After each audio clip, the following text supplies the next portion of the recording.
in our best of 3 grand final. Level everything up, but you know, something feels very similar. The PL is back again. They were wondering if it was going to get banned, but it's now returned. Is RNG inviting problems?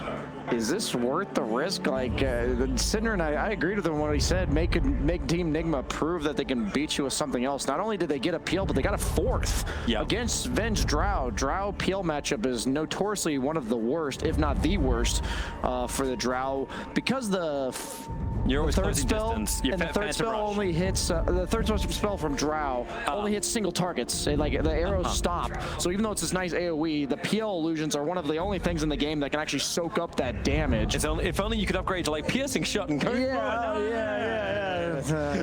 What we do in our spare time, Toby. New attachment coming to Dota.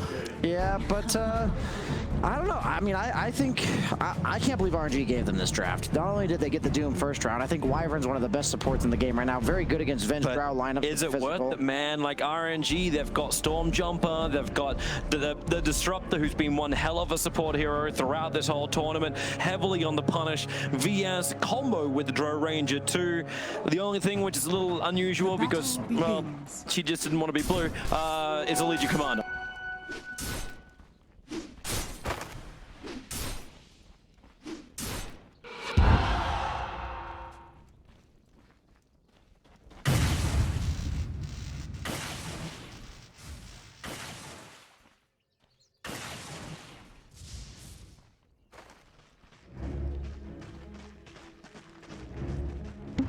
Get there, so I have no doubts that Miracle will. My big up in the air question mark is which one of these mid laners is going to have the mid game momentum. Both of these very snowball heavy, really can punish the supports of the opponent. It's really hard for these supports to protect themselves against the enemy mids, and that's where I'm looking for them to punish in the mid game, and that's going to set a lot of the tone, because whoever gets more space in the carry role, if Drow falls behind it all, that's going to feel rough. Surprised that they're putting him top almost. They actually TP'd Monet to the top after he was being attacked by 3 of the Nigma heroes who started off with their aggro lane. Yeah. Just instantly sent him away. September, that's why he's now a higher level than Flywood, who had to walk from the top lane. But Dro started the laning phase at 1/4 HP. And GH has proven time and time again, like the ET, like you almost have to ban this out against Nigma, right? Because he just runs at you. Doesn't care if he loses his life as long as he burns your consumables. Because both carries are starting in the offlane, that almost means even more so about the mid laner momentum, because they are going to have a slightly slower start on both of them. I almost think that favors the PL. I think in this matchup, he'll recover much better than the Drow will. I'm really curious to see how that plays out.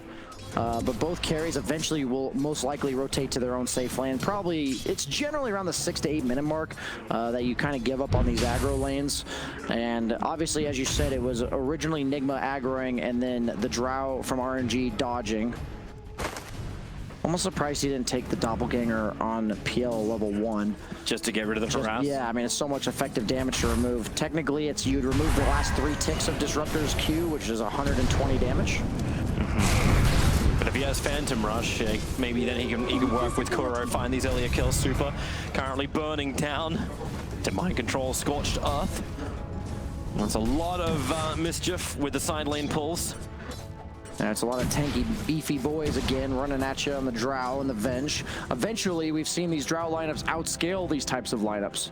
But in this case, you have the PL. So that's really an X factor that we have not seen so far against the Drows that have been winning as the game goes on. Mid lane, yeah, quite a back and forth, trying to snipe him with that last side blade, but he does manage to get the salve off. Both of them expending a lot of money on the regen in order to keep their mana up, to continue the battle, as well as the health pool, obviously.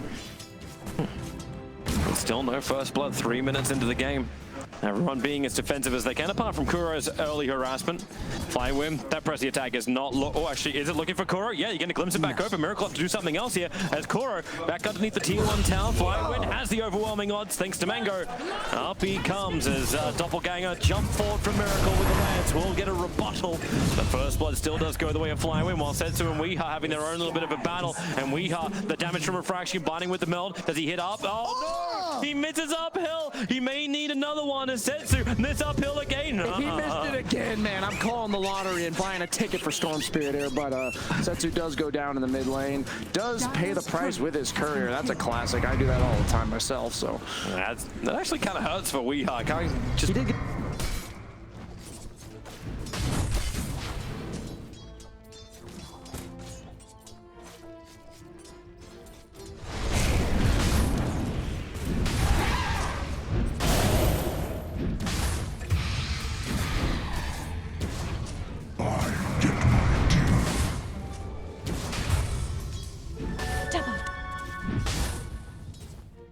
Mind control's not a healthy man, but remember he's already killed the VS and Morone does not pack a punch.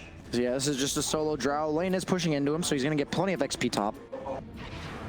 Miracle, such a heads-up play to go on the Disruptor while the Legion was committing onto his Wyvern. I did not expect him to be able to get that counter kill, but that's just some of the cool plays you see players like him make. Another courier biting the dust. Kurogi sniping. The Dire Ops actually saw it come over so he can move into position faster. But Flywind's already got his bracer, so he's feeling okay. Yeah, before those level 5s come out, no flying couriers, quite easy to snipe them. Hey, Setsu. You do have a Vengeful Spirit nearby. And Storm Spirit, couple of bottle charges, so he's okay to take the damage for the moment. Burn through the Refraction, vortexing him back, but VS has already left, so Setsu's trying to do this solo. This is a result of the no courier for TA. Setsu knows that he cannot fly himself any more regen right now.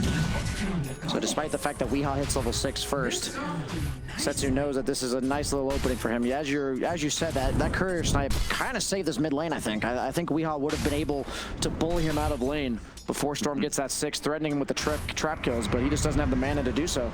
And no courier to deliver him the items he needs.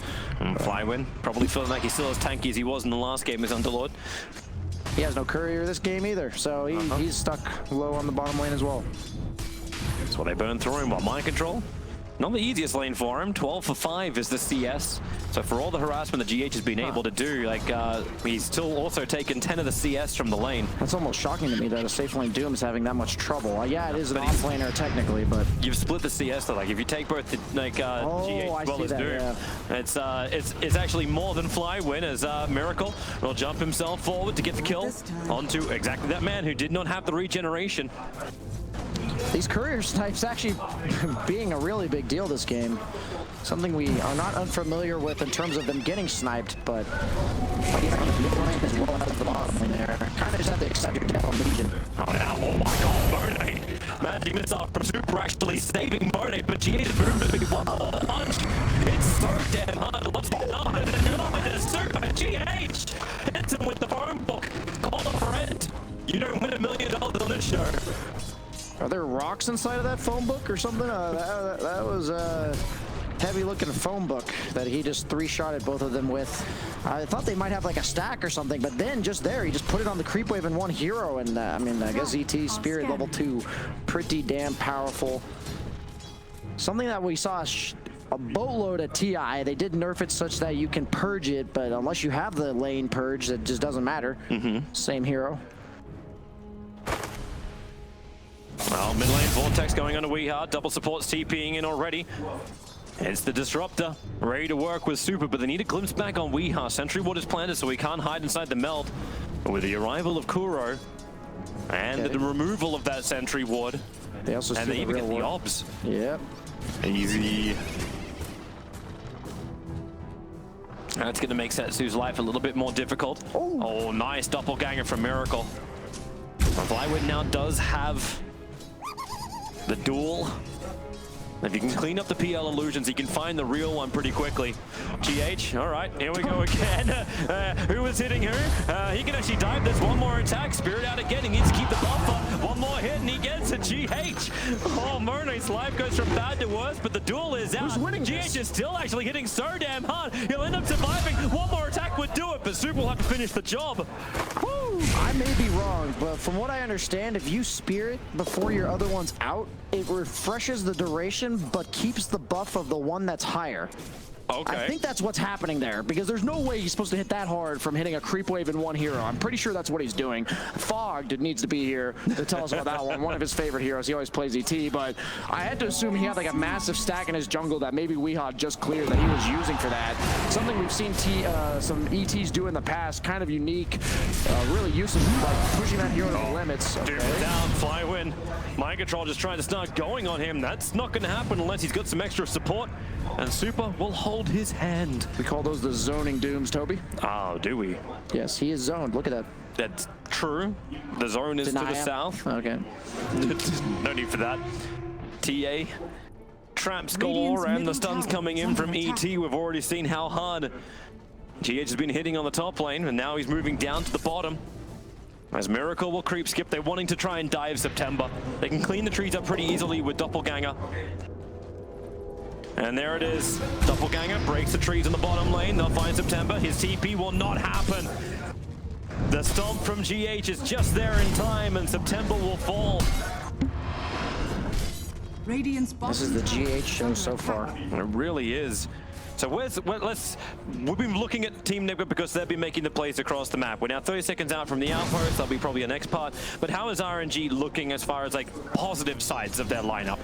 I mean, it's all in the Storm Sphere, right? It is a very good Storm Sphere game as long as he's not getting doomed. The one concern I have for the Storm Sphere, though, is if they just Wyvern curse him into the doom, there's really no counterplay to that. So they're going to have to make sure that as long as he's not dying and they can manage to make one or two big plays with him in the next 5 minutes, that's their way back into this game. But I'm telling you, that's really me digging for some good, you know, breaths of fresh air for this Radiant lineup, because this Nigma okay. Starting up again, the goal is there. September's giving the extra damage. TP support is coming in the form of Winter Wyvern as Microdose wants to walk away, but the wave of terror of Super able to KS it. The Splitter Blast has not bounced down, so they're fine on that front.